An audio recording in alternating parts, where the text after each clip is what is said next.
The next stop is On the Radar Radio. Stand clear of the closing doors, please. Yeah.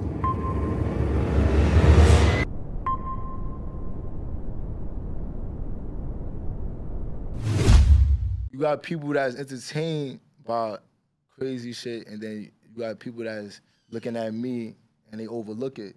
You heard? And they overlook it because they don't understand it. Then now it's 2023. You got people that they understand it. They doing the same shit. You got different rappers trying to open up in new lanes, like such as they in the cars, being funny with YouTubers. Yeah. They bringing out a different side of them, you heard? Yeah. But before it was serious, shoot them up, bang, bang. Yeah, now these niggas is mad. Well, shout out Buba. Shout out to Buba and Naughty, because they the ones that open up to these rappers. But even Buba and Naughty, they knew like, for me, when they came from us and Ron Suno, yeah, like I opened the door just that's for. That's how I met them. Yeah, you feel me? I opened the door just for niggas to even do shit like that. You heard? Because the niggas wasn't even comfortable to even step in that side of field and music, nigga. Right. Yeah. And I would have never have met Buba and Noti if it weren't for, well, I probably would have met them eventually, but you were the first person to introduce me to them, because when we filmed your freestyle, they were both there. They was there, but I ain't put them in the camera, you feel me? Everything I do is always behind closed doors, you know? Like, a lot of shit. But we can give you flowers for that, because it's a year later, we can talk about it. That's a fact. Shout out to Buba, shout out to Noti. Yeah, shout out them. But a lot of shit that I do is behind closed doors. I don't brag about it because it's being done and it's still being made. You feel me? So it's a lot of shit that niggas did, pay homage for a lot of people to open up, but you feel me? We just doing this shit because that's what I like to do. I ain't gonna lie, no funny shit. I remember when Noti was sitting there with us, and he was like, yo, I rap. Yeah. He tried to put me onto his shit when he was there.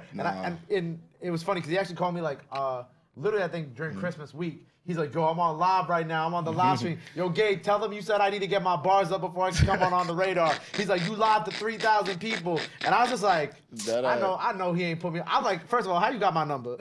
Second of all, yeah, I told you get your bars up. Because like in the same way, like what I feel like what he is trying to do with his music is like at the very beginning of where you were. You know what I'm saying? Where it's a little different because he's mostly on YouTube. You were more on social media. But like, I see like what he's trying to do and how he's trying to do it, and how like there is like that, you know, a little bit of that Ron Suno mold, but with the YouTube stuff, kind of like the DDG mold too, because like you gotta look at both when you talk about that. You know, you coming from the skits, and then someone like DDG coming from that YouTube background predominantly too. Facts, and it's crazy because like it's crazy how like two lanes. It's so similar, like, cause even with me and DDG, we did songs together, like, you feel me? Like, we even did the songs in Cali. Coming from like Pinocchio to him doing the shit in Cali with me with a song called Wraith, the same tape, like Swag Like Mike, like shit be so crazy how like everything turned into one to now, you know? And I'm just happy to see it keep going. No funny shit. Yeah, I think it's fire, and especially like when you look at like you and DDG, right? And how like early on in your careers you guys were like fighting for like people to respect you outside of what you guys were previously known for. You know what I'm saying? And then it's cool to see where you guys are now, where you guys had that respect. You know what I'm saying? Yeah, we work for that shit though, yo. Shout out to DDG too. Yeah. I ain't gonna lie though, but I mean 2023, it's time. I ain't gonna lie. Like, you gonna see a lot of new shit, like, and a lot of shit that niggas ain't see last year, they gonna see this shit, yo, cause for me, they ain't even pay attention.